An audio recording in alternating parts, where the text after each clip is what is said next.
అది లెక్క కూడా నేను తప్పను, కానీ ఆ నిర్వాహకుల వైఫల్యం కనబడుతుంది. వాళ్ళు నిర్లక్ష్యంగా ఉన్నారు. ఇప్పుడు మేము స్కూళ్ళల్లో గుంటూరులో చదివేటప్పుడు, యాదవ స్కూల్ చదివాడు నేను, మా పిల్లలందరం కూడా దీపావళికి ఒక 15-20 రోజుల ముందు నుంచి ఈ రజని తీసుకొచ్చేసేసి మేమే తయారు చేసేవాళ్ళం. సిసింద్రి అని పిచ్చుకునేవాళ్ళు,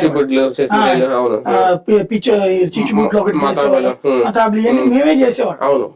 అప్పుడు ఇట్లాంటి పర్మిషన్లు ఈ గోళ్ళు ఎప్పుడు రాలేదు. ఇవాళ వచ్చేటప్పటికి సిస్టమేటిక్, ఎందుకంటే అట్లాంటి ప్రమాదాల వలన పంచాయతీల్లోనే కాలనీ ఉన్నాయి, మా ఫ్రెండ్ వాళ్ళకి ఇబ్బంది పెట్టి, అందుకని ఎప్పుడు జాగ్రత్తగా ఉంటాం. అట్లాంటిది ఇవాళ ఆ ఫస్ట్ అక్కడ వాటర్ ఉండాలి. ఇన్సిడెంట్ జరిగే ప్రతి 100 గజాలకి ఒక వాటర్ డ్రమ్ ఉండాలి, పైప్ లైన్ ఉండాలి, వాటర్ పైప్ కొట్టడానికి నీళ్ళతో 3-4 పైపులు ఉండాలి, ఇసుక బకెట్లు ఉండాలి. తర్వాత అదేదో ఇవి ఉంటాయి కదా మన ఫైర్ సేఫ్టీ, ఆ ఎక్విప్మెంట్ అక్కడ ఉండాలి. ఏమీ లేకుండా నువ్వు అసలు కంపెనీ ఎట్ట నడుపుతావు? ఇంకోటి ఆ మనుషులు రెడీలో ఉండాలి. ఎంత పెద్ద ఇన్సిడెంట్ జరిగిపోయిన తర్వాత ఏం లేదు అనుకుంటే ఎట్లుంటది? ఒకసారి ఇప్పుడు మెయిన్ శివకాశి దగ్గర అయితే ప్రమాదాలు చాలా తక్కువే, అంటే మీరు చెప్పిన అది వేరు.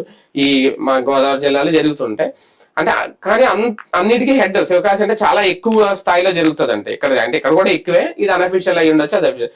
అక్కడ తీసుకునే సేఫ్టీ ప్రికాషన్